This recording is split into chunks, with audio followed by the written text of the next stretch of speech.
보통 10년에 한 번씩 인구 센서스 조사를 하게 됩니다. 인구 센서스 조사를 하는 목적은 인구의 분포, 또 구조, 또 흐름, 또 교통망이라든지 도시 계획을 세울 때 참고를 하기 위해서 인구 조사 센서스를 하게 됩니다. 특별히 또 우리는 개신교라고 하는 종교 틀 안에서 믿음 생활을 하고 있기 때문에 10년에 한 번씩 행하는 이 인구 센서스 조사를 통해서 기독교 인구가 얼마나 늘었는지 또는 줄어들었는지를 확인할 수가 있게 됩니다. 대한민국 같은 경우 보면 한 30년 전에 인구 센서스 자료를 보게 되면 대한민국 인구의 거의 25%에 가까울 정도로 1200만 명이 예수 믿는 사람이었습니다. 또 20년 전에는 그것이 1000만으로 줄어들고 또 10년 후에 해보니까 이것이 800만으로 주는 현상을 인구 센서스 조사를 통해서 우리가 확인할 수가 있게 되죠. 그만큼 인구 조사는 우리에게 많은 정보를 공유할 수 있도록 도움을 줍니다. 오늘 성경의 말씀을 보니까 이스라엘 백성들의 인구 조사 데이터가 나와 있어요. 12지파별로 각각 얼마씩 되어지고 이들의 총 합계는 얼마가 되는지. 그런데 오늘 성경에 나와 있는 이 인구 조사는 처음으로 한 조사가 아니라 두 번째, 즉 2차 인구 계수였습니다. 첫 번째 인구 조사는 민수기 1장에 소개가 됩니다. 그리고 그로부터 거의 한 39년 정도 지나고 이제 광야 생활 40년쯤에 2차 인구 조사를 했더니 1차 때와 2차 때 그런 어떤 비교가 수치를 놓고 볼 때 눈으로 확인이 되더라는 겁니다. 여러분, 하나님이 함께 하시는 지파, 또 하나님이 함께 하시는 공동체는 항상 성숙과 성장이 함께 오게 되어 있습니다. 여러분들이 살아가는 삶의 그 자리, 여러분들의 가정, 여러분들의 직장, 여러분들의 생업 위에 하나님이 함께 하셔서 날마다 성장과 무엇보다도 내면의 이런 성숙함의 모습이 더욱 많아질 수 있기를 간절히 소망합니다. 오늘 설교의 제목이 준비된 만큼 채워주십니다로 정해보았는데요. 여러분들께서 준비하신 만큼 하나님은 우리의 생각 이상으로 더욱더 풍성한 것으로 채워주시는 좋으신 하나님 아버지십니다. 하나님께서 우리에게 준비가 되어지면 반드시 그 이상으로 부어주시고 채워주시게 되는데 오늘 성경 말씀을 통해서 우리가 준비할 때 채워주는 것이 있습니다. 그러면 우리가 무엇을 준비해야 되느냐라는 건데요. 여러분, 첫째, 우리는 하나님 앞에서 깨끗함, 성결함을 준비해야 합니다. 오늘 말씀을 보게 되면 51절입니다. 자, 51절 보니까 이스라엘 자손의 계수된 자가 60만 1730명이었더라. 자, 애굽 생활, 이제 애굽에서 나오고 광야 생활 40년쯤 됐을 때 2차 인구조사 했더니요, 인구가 60만 1730명으로 딱 총 합계가 이렇게 주어지게 됩니다. 그러면 민수기 1장에서 계수했을 때, 그때 인구의 숫자는 얼마일까요? 마이너스 한 1820명 정도의 차이를 가지고 있습니다. 그럼 민수기는 한자로 풀어도 백성들의 수입니다. 영어 성경으로 보면은 numbers라고 이야기하죠. 그러니까 숫자입니다. 이스라엘 백성들이 광야 생활 아무것도 없는 곳에서 40년 생활을 했을 때 과연 그들이 인구가 어떻게 됐느냐, 이걸 우리에게 보여주고 있는데요. 여러분, 2차 인구 조사는 1차와 비교해 볼 때 1820명의 마이너스의 수치를 우리에게 보여주어요. 아니, 그러면 이스라엘 백성들이 40년 광야 생활을 통해서 이렇게 1800명, 한 2000명 가깝게 숫자가 줄어든 걸 보니 광야 생활 그들이 낙제점을 받았나? 이런 생각할 수가 있겠죠. 그러나 실제 그렇지는 않죠. 우리가 알고 있는 민수기에 나와 있는, 우리가 모세 오경을 보게 되면 출애굽기에서도 광야 생활을 다루고 있어요. 그리고 신명기에서도 광야 생활을 언급합니다. 레위기 또한 광야에서 받은 하나님의 계명의 말씀인데, 실제적으로 광야 생활을 장을 설명하고 적나라하게 보여주는 것이 민수기입니다. 왜냐하면 출애굽기는 광야 생활 1년 동안의 생활을 기록을 한 겁니다. 신명기는 이 세대를 향한 모세의 설교예요. 그러니까 거의 광야 생활 다 하고 난 후에 너희들은 광야에서 이렇게 훈련을 받았으니까 가나안 땅에 들어가서는 이렇게 살아야 된다, 이렇게 해야 된다라고 하는 모세의 설교죠. 그러면 40년에 가까운 광야 생활을 그린 성경은 무엇일까요? 민수기입니다. 그래서 민수기를 이렇게 보게 되면 수치를 놓고 보면은 그들이 얼만큼 하나님 말씀 앞에 잘 살았느냐, 그렇지 못했느냐가 숫자를 놓고도 확인할 수가 있게 됩니다. 여러분, 오늘 말씀 51절에 보면 이렇게 기록되어 있죠. 이스라엘 자손의 계수된 자가 60만 1730명이었더라. 전체 12지파의 수를 다 도하니까 이 숫자다라고 설명합니다.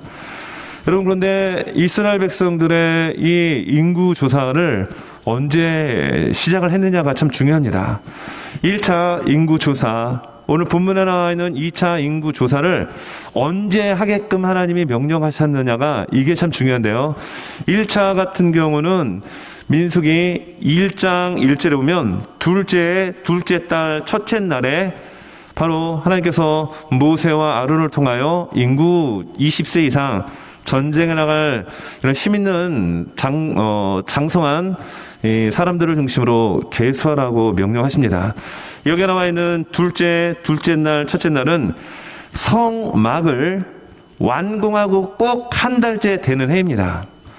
여러분, 출애굽하자마자 이스라엘 백성들은 가나안 땅 가려면은 맘만 먹었으면 2주에서 한 달이면 갈 수 있었습니다.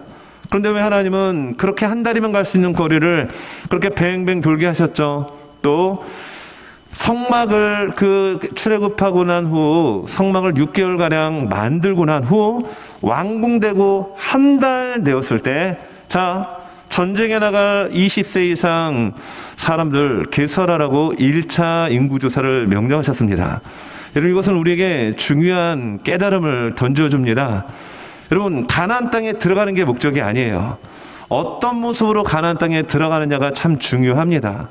여러분, 노예 근성, 하나님 없이도 살 수 있다라고 우상을 숭배할 수 있는 사람들이 하나님이 약속한 가나안 땅에 들어갈 수 있습니까? 없습니까? 없다라는 겁니다. 그래서 하나님은 성막을 통하여, 하나님의 계명을 통하여 그들을 1년 동안 광야에, 시내 광야에 머물게 하셨고, 완공된 성막이 정확하게 완공되고 한 달 됐을 때, 자, 이제 전진해 나가야 되는데 인구조사하자 라고 말씀하셨습니다. 자, 그런데 오늘은 1차 인구조사가 아니고요, 2차 인구조사잖아요.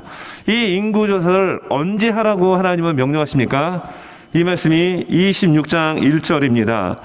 연병 후에 여호와께서 모세와 제사장 아론의 아들 엘나살에게 말씀하여 이르시되, 언제 이 인구조사라고 말씀하고 있죠? 연병 후에 인구조사라고 얘기합니다. 1차 때는 모세와 아론에게 인구조사라고 명령하셨는데 2차 때는 아론은 이미 이 세상 사람이 아니었습니다. 하나님께서 아론을 데려가셨습니다. 그리고 그 리더십은 그의 아들 엘나살에게 넘어가죠. 그 2차 인구조사는 아론이 아닌 모세와 엘르아살과 함께합니다. 사실 장소도 다르죠. 2차는 가나안 땅을 마주보고 있는 여리고성을 보이고 있는 모압 평지에서 한 반면 1차 인구조사는 시내 평야에서 하게 하십니다. 그러니까 1차와 2차는 여러 가지 많은 면에서 다른 점들이 있게 되는데, 오늘 2차는 무슨 사건 후에 인구조사를 하나님이 명령하셨죠? 연병 후에. 옛날 참 어르신들 연병이라는 말씀 참 가끔 이렇게 육두문자 섞어가면서 이야기하셨잖아요. 연병은 전염병입니다. 장티푸스예요. 그 사건이 민수기 바로 앞장 25장에 기록되어 있습니다. 왜 연병 후에 인구조사를 하라고 하나님 말씀하셨을까요? 여러분, 가나안 땅은 말씀드린 바와 마찬가지로 더러운 자가 들어가는 곳이 아닙니다. 이 세상에서 아무렇게나 막 사는 세상적 가치관을 갖고 있는 사람이 들어가는 땅이 적과 꿀이라는 가나안 땅이 아니라, 그 가나안 땅은 하나님의 말씀으로 훈련받은 거룩하고도 성결하고도 정결한 하나님의 자녀가 들어가는 땅입니다. 그러므로 성경은 그 연병 후에 인구조사를 하나님은 명령하셨습니다. 그럼 민수기 25장의 사건을 보게 되면 발람이라고 하는 거짓 선지자가 이제 하나님 발락의 모압 왕의 사주를 받고 저주하라고 했지만 저주할 수가 없었죠. 왜냐하면 이스라엘 백성들은 하나님께 복을 받은 자들이었기 때문에 그렇습니다. 여러분, 세상의 악한 마귀는 여러분들을 향하여 심판과 저주와 조롱의 말을 쏟아붓는다 할지라도 그것이 여러분들에게 해를 가할 수 없음은 이미 여러분은 예수 그리스도로 말미암아 복받은 하나님의 자녀가 되었기 때문입니다. 발람이 저주를 하려고 했는데 오히려 축복의 메시지가 계속 나왔죠. 하지만 이 발람이라고 하는 선지자는 불의에싸 돈에 눈이 먼 선지자였기 때문에 모압 여인들과 은밀한 음행을 할 것을 아주 나쁜 꾀를 발락 왕에게 전달합니다. 그리고 이스라엘 백성의 남자들은 아리따운 모압 여인들과 몸과 살을 섞습니다. 그리고 자연스럽게 그들이 가지고 온 바알 부울이라고 하는 신을 숭배하고 우상 숭배합니다. 하나님께 마음을 드려야 될 이들이 마음을 다른 악한 신에게 빼앗겼을 때 하나님께서는 그들에게 연병을 내리시게 됩니다. 이 연병 때문에 24,000명이 죽게 됩니다. 그 사건 이후로. 그리고 비느하스라고 하는 이 사람이 창을 가져가서 그 음행하는 장소에서 배를 관통하는 이 사건 때 이것으로 말미암아 연병이 그치게 되고 오늘 26장으로 넘어와서 연병 후에 인구조사 다시 잘 해봐라 라고 하나님 명령해 주고 있어요. 여러분, 이것은 우리에게 무엇을 가르쳐 줍니까?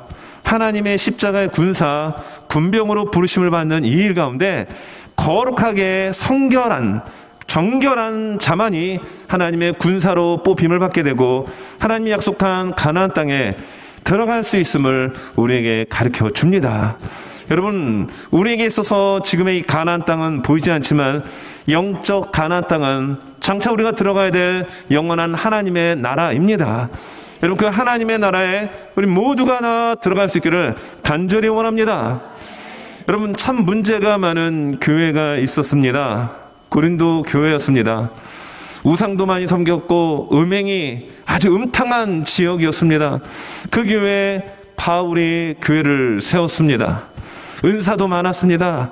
잘난 사람도 많았습니다. 그러다 보니까 니파 내파 다 갈라집니다.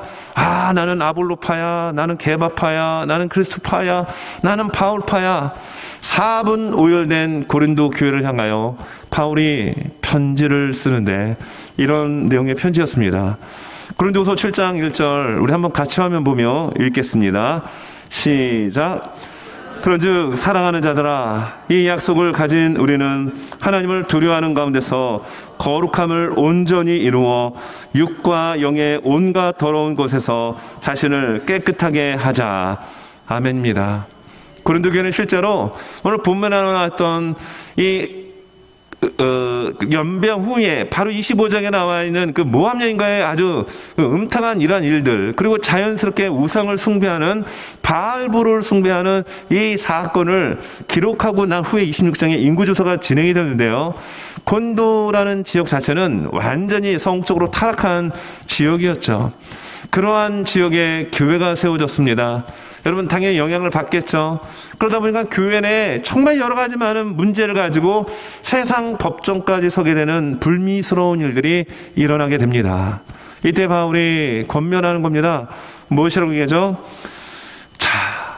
하나님을 두려워하는 가운데서 거룩함을 온전히 이루어 육과 영의 온갖 더러운 곳에서 자신을 깨끗하게 하자. 여러분, 오늘 본문의 인구조사는 전쟁에 나갈 20세 이상이 몇 명인지를 파악하는 겁니다. 그런데 누가 여기에 해당이 될 수 있을까요? 여러분, 모압에서 모압 여인과 우상을 숭배했던 여인, 이 사람들은 여기에 해당이 될 수가 없게 됩니다.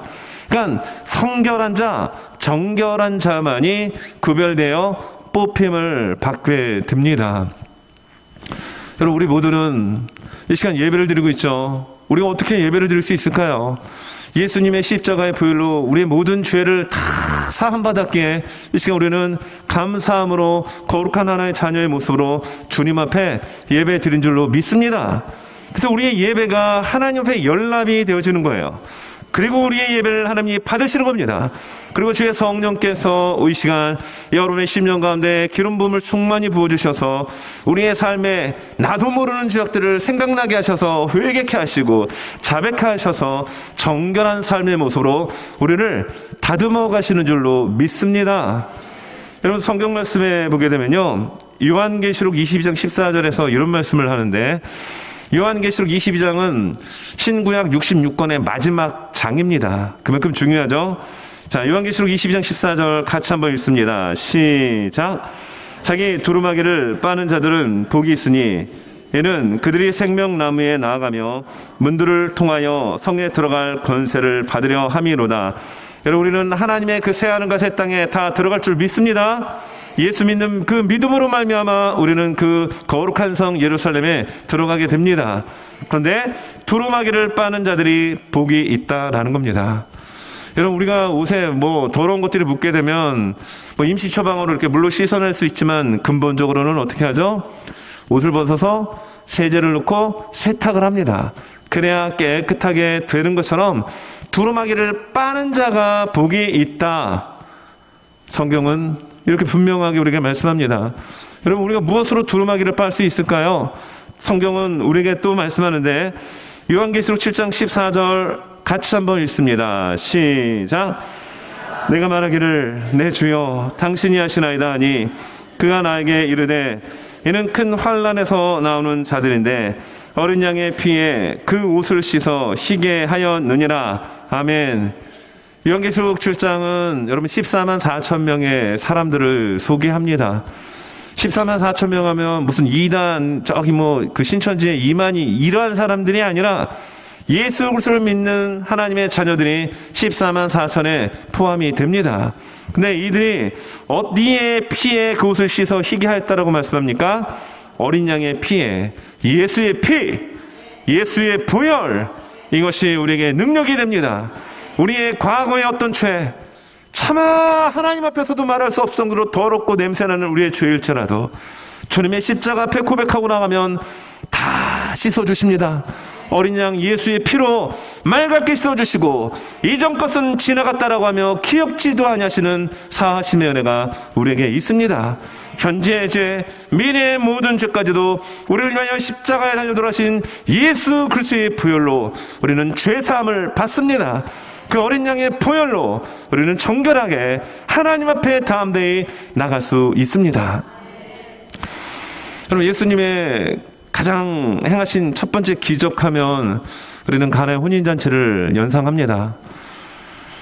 물이 포도주로 변하는 이 사건, 그리고 결혼식장에서 포도주가 떨어진 사건은 신랑과 신부의 입장에서는 끔찍한 평생에 두고두고 후회할 그런 아픔이 될 수 있었던 그 찰나, 예수님은 물을 포도주로 바꾸는 기적을 행하여 주셨어요.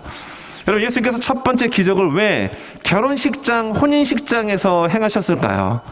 모르죠. 우리는 주님 앞에 가서 한번 물어봐야 될 것입니다. 그러나 예수님께서 행하신 어떤 기적의 첫 번째 것을 행하였다고 한다면 그것은 우리에게 던져주는 사인이라는 겁니다. 무슨 사인일까요? 여러분, 장차 우리 모두는 예수 그리스도를 잘 믿고 하나님 나라에 다 들어가야 될 자입니다. 근데 요한계시록 19장에 보게 되면 어린 양 혼인잔치의 이야기가 나옵니다. 이건 실제로 미래에 이루어질 사건입니다. 하나님 나라에 들어가 어린 양 예수 그리스도와 혼인잔치를 하는 장면이 나옵니다. 이건 비유가 아니에요. 실제적으로 미래에 반드시 이루어질 사건입니다. 근데 그 혼인잔치에 이런 말씀이 나옵니다.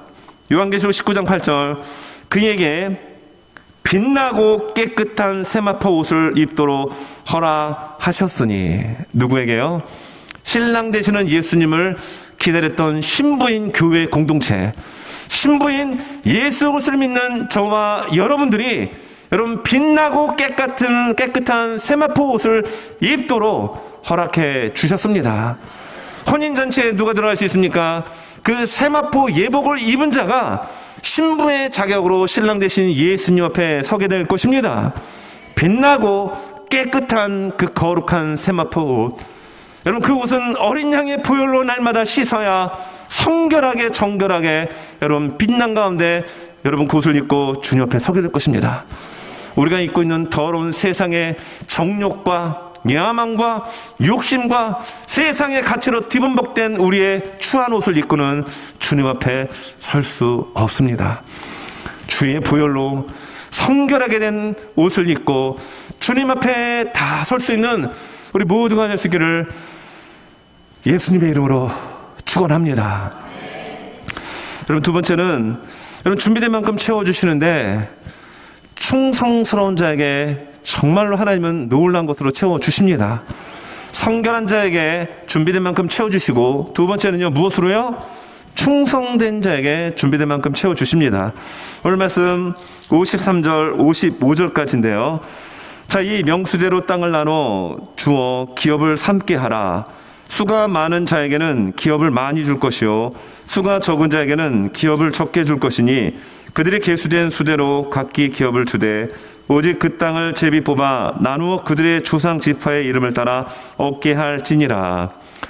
각 지파별로 몇 명씩 계수가 되었고 이것을 총 합계를 보니까 60만 1730명이라는 숫자가 나왔습니다. 자, 그러면 각 지파별로 땅을 분배를 해줘야 되겠죠. 근데 수가 많으면 땅을 많이 필요로 하겠죠. 지극히 상식적인 이야기입니다. 그런데 이걸 어떤 방법을 통하여 나눠주겠다라고 하나님 말씀하고 계시는가요? 제비를 뽑아 그 숫자대로 나눠준다는 겁니다. 이것은 우리의 생각으로 볼 때는 이게 논리적으로 맞지가 않아요. 그런데 여러분 하나님은 정말 그 수가 많은 지파에는 제비뽑기를 통하여 넓은 땅을 하나님께서 분배되도록 허락해 주십니다. 여러분 충성된 자에게 준비된 만큼 하나님은 채워주십니다. 여러분 충성할 중자가 가운데 중자에다 마음 심자잖아요. 그럼 여기에 40년 광야 생활을 마무리하는 이때 정말 하나님의 말씀 앞에 충성스럽게 헌신하고 말씀에 따랐던 지파들이 있었습니다. 또 그렇지 못한 지파들이 있었습니다. 인구의 수 감소를 보면 이것은 확연하게 드러나게 됩니다. 여러분 동쪽에 있는 지파가 유다, 이사갈, 스불론 지파입니다. 이 세 개 지파는 이 세 개 지파만큼 다 이렇게 수가 증가한 지파가 없어요. 또 남쪽에는 루벤을 중심으로 해서 또 두 개 지파가 있게 되는데 어떤 지파는 좀 들기도 하고 또 줄어들기도 하는 이러한 모습들을 보여줍니다. 한결같이 다 숫자가 증가한 지파는 동쪽에 있었던 그리고 행군시 가장 먼저 앞장섰던 유다, 스불론, 이사갈 세 개의 지파만이 수가 다 증가합니다. 여러분 이 말씀이 성경에 기록되어 있는데요. 자, 22절에 보게 되면 이 유다 지파의 숫자가 76,500명입니다. 1차 인구 계수와 비교해 보면 1,900명이 늘어납니다. 이사갈 지파 25절 보면 64,300명입니다. 무려 9,900명 숫자가 늘어납니다. 그리고 스불론 지파 27절에 보니까 65,500명이었는데요. 이 수치는 1차와 비교해보면 3,100명이 늘어납니다. 여러분 우리가 민수기를 쭉 읽어보면서 느끼는 것은 무엇이냐면 광야에서 어떻게 이렇게 많은 사람들이 태어날 수 있느냐라는 사실입니다. 여러분 지금 2차의 인구조사에 들어간 사람들 중에는 1세대 사람들은 거의 없어요. 다 죽습니다. 1차 인구조사를 할 때는 다 1세대들이 대부분 그 위치를 차지했지만 40년이라는 세월이 지나고 난 다음에 오늘 본문은 세대 교체를 우리에게 말씀해 줍니다. 세대 교체가 되었는데 1세대는 다 죽고 2세대만이 오늘 본문에 남게 되는 겁니다. 여러분 여기 보니까 유다, 스불론, 이사갈 지파 다 증가합니다. 그것도 맨 선봉에 서서 가장 앞장서서 행군에 대고 그 일들의 법궤가 앞에 있기에 또 성막을 뒤에 자신의 뒤에 위치하고 있기 때문에 늘 곤두세우고 모든 일에 신경 써야 될 세 개의 지파가 왜 숫자가 늘어났을까요? 하나님의 맡겨주신 선봉의 그 자리에서 하는 그 일을 오직 하나님의 구름 기둥을 바라보며 약속의 땅 가나안 땅을 바라보며 그들은 전진하였기 때문입니다. 다른 사람들이 하는 얘기에 귀를 기울일 시간이 없었습니다. 주님이 내게 맡겨주신 일, 주님이 나를 향한 기대에 부응하기도 시간이 없는데 내가 왜 이리저리 흔들려야 되느냐? 유다, 스불론, 이사갈은 이렇게 오직 하나님 중심, 하나님만을 바라보고 나갔기에 하나님은 그들을 충성스럽게 여겨 그들 모든 지파가 다 증가하도록 은혜를 부어 주셨습니다. 하나님 앞에서 우리가 맡겨진 일을 여러분 충성스럽게 감당할 때 하나님은 다 보고 계십니다. 왜 이 일은 나만 해야 되느냐? 왜 이런 허드렛 일을 나만 하느냐? 나를 무시하는 건가? 그렇지 않습니다. 작은 일이든 큰 일이든 남들이 인정하는 일이든 인정치 않는 일이든 하나님은 언제나 여러분들의 충성스러운 그 모습들을 보고 기억하십니다. 그리고 기록하십니다. 여러분, 빛나고 여러분 깨끗한 그 세마포 옷은 누가 입을 수 있을까요? 여러분, 계시록 19장 8절에 나오는 말씀처럼 그 세마포 옷은 그 성도들의 옳은 행실이니라. 하나님은 다 보셨던 거예요.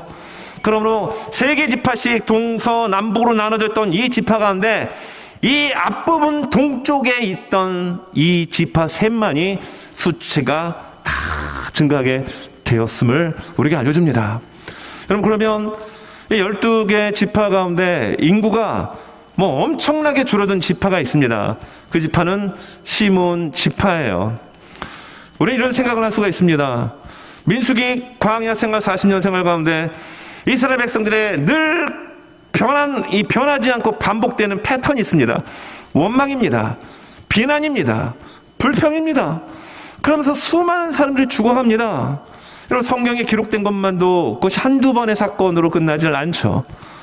여러분, 이스라엘 백성들이 고라당의 반역 사건 통해서 연병으로만 죽은 사람이 14,700명입니다. 고라당 땅에 갈라지고 그 집안 사람들 다 죽은 거 빼고도 연병 때문에 죽은 사람 14,700명이고요.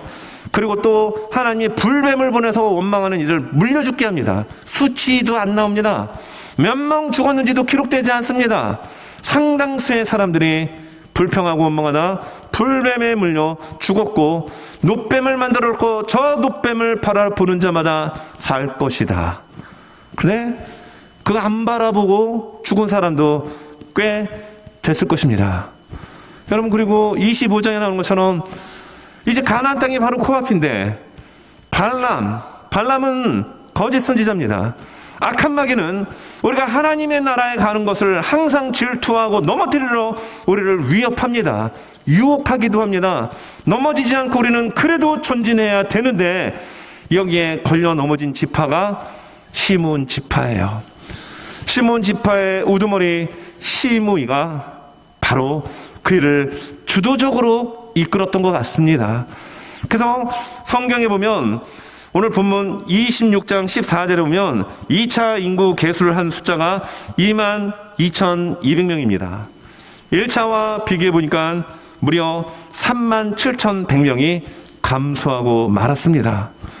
여러분, 하나님은 하나님이 아닌 우상을 숭배하고 하나님이 아닌 다른 것들을 따라가는 그런 인생 가운데 하나님은 내버려 두십니다. 어떻게 될까요? 눈으로만 확인을 하더라도 인구의 수가 급격하게 감소하는 타락의 모습을 발견하게 됩니다. 여러분, 하나님의 함께하는 삶 가운데는 하나님이 부어주시는 은혜가 함께합니다. 그래서 형통합니다. 번성합니다. 우리가 생각하는 잘 먹고 잘 싸고 하는 그런 형통도 포함되지만 우리의 영혼이 더욱 잘 되어지고 주님을 더욱 사랑하고 예수님 닮고자 하는 마음에 형통한 주의 은혜가 있게 됩니다. 유다와 스불론과 이사갈에는 이 은혜가 주어졌지만 여러분, 시몬 지파는 어떻습니까?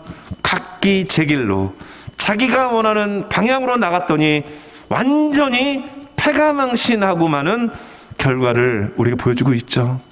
여러분, 이 모습은 하나님 앞에서 충성스럽게 우리의 모든 일들을 감당하며 나갈 때 하나님은 그것을 기억하시고 우리가 놀랍도록 크신 은혜를 부어주심을 보여줍니다. 우리 교회가 하나님 앞에 섰을 때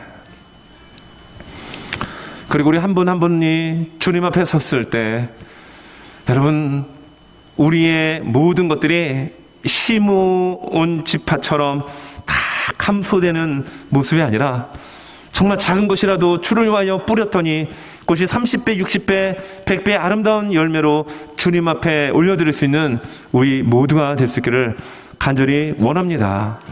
여러분 수가 많은 자에게는 많은 기업을 줄 것이라고 얘기합니다. 수가 적은 자에게는 기업을 적게 줄 것이라고 이야기합니다. 여러분 하나님의 나라를 위하여 수고하는 여러분들의 모든 것들이 여러분 수가 많아져서 더욱 많은 것으로 풍성히 받아들일 수 있기를 간절히 원하는데요.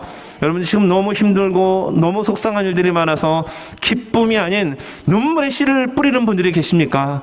여러분 그 눈물의 씨앗을 뿌리는 일에 있어서 포기하지 마십시오. 때가 되면 기쁨으로 단을 거둘 수 있도록 하나님은 일하시고 역사하여 주십니다. 그 하나님은 여러분들의 하나님이십니다. 물론 제비뽑기를 한다라고 얘기합니다. 아니 수가 많으면은 거기에 맞춰서 좀 이렇게 편성을 하고 분배를 해야지 이걸 어떻게 제비뽑기로 하느냐, 이게 맞지가 않는 것 같은데 왜 이 일들은 성경에 기록되어지고 그대로 진행이 될까요? 이 모든 일들을 신실하신 하나님께서 진행하신다는 것을 우리에게 가르쳐주고 있습니다. 하나님은 신실하십니다. 사람은 못 믿어도 하나님은 믿을 수 있습니다. 하나님은 신실하신데 그 신실하신 하나님이 저희 하나님, 우리 모두의 하나님이신 줄 믿습니다. 여러분 잠언 16장 33절 말씀에 이렇게 나와 있는데요. 이 말씀도 우리 같이 스크린 보면 읽습니다. 시작. 사람이 뽑으나 모든 일을 작정하기는 여호와께 있느니라. 아멘. 제비는 사람이 뽑습니다. 그러나 그 모든 일을 작정하시고 진행하시고 이루시는 분은 누구시죠? 여호와 하나님이십니다. 여러분 우리가 주를 위하여 기도하고 주를 위하여 수고하고 애쓰는 것, 주를 위하여 주님 사랑하는 마음으로 행하는 모든 것들을 하나님은 반드시 기억하시고 보심을 우리는 잊지 말아야 합니다. 말씀을 정리합니다. 오늘 제2차 인구 조사에 이 숫자 데이터를 탁 놓고 보게 되면 가슴이 철렁한 지파는 시몬 지파였습니다.